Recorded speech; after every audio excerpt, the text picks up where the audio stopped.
सॼी सिंध जिया उबावड़ो में भी करबला के शहीदन की याद में मजलिसूं बर्पा करे मातमी जुलूस बरामद किया विया आहिनि। तफ़सील ॿुधाए रहिया है मुज़फ़र चारण। मुल्क जियां उबाड़ो शहर ऐं भरपास जे मुख़्तलिफ़ शहर चौकमाड़ी, मटरकोट, लांगो, रेती में करबला जे शहीदनि खे भेटा पेश करण जो सिलसिलो जारी आहे।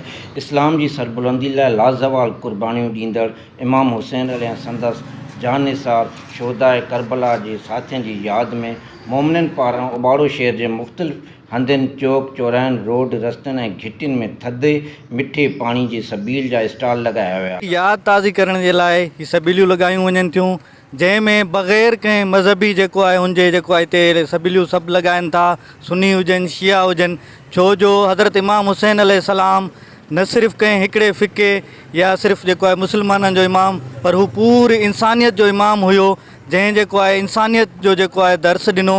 ऐं अॼु ॾींहं ताईं जेको आहे इमाम हुसैन अलैहिस्सलाम जी यादि में हीअ सबीलियूं लॻायूं वञनि थियूं ऐं जेको आहे बग़ैर कंहिं फ़र्क़ जे मज़हबी हम आहंगी खे ॾिसी करे सभु माण्हू जेको आहे इमाम हुसैन जी यादि में सबीलियूं लॻाइनि था।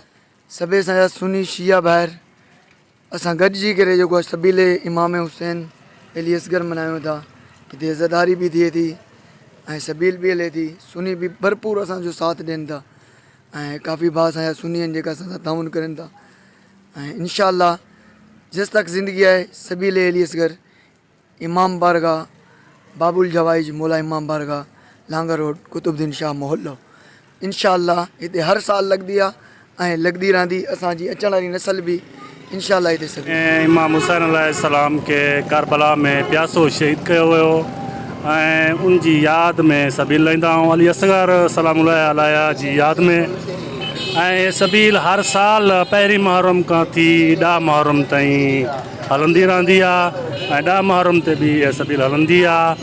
ऐं असां इमाम हुसैन अलैहिस्सलाम जी प्यास खे अली असगर जी प्यास खे यादि कंदे इहा सबील हलायूं था ऐं मुसलमाननि खे पाण में एक मुहबत जी दावत बि ॾियूं था।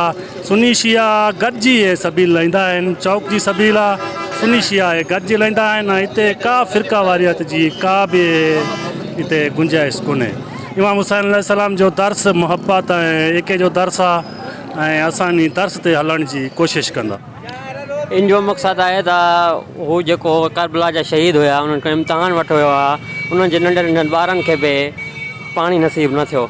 इन करे असां सारी दुनिया खे सबील इमाम हुसैन जे हलाए करे इहो सबूत साबित कंदा आहियूं त उन्हनि खे सबील न मिलियो, उन्हनि जे सदके जी इहे सारे पी सघनि।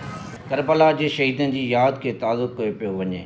पहिरें मुहर्रम खां मुख़्तलिफ़ इमाम बारगुनि में अलम बुलंद करे मातम जो सिलसिलो ऐं सबील सां गॾु न्याज़ लंगर जो सिलसिलो जारी आहे। कैमरा टीम सां गॾु मुज़फ़र चारण, आवाज़ TV उबाड़ो।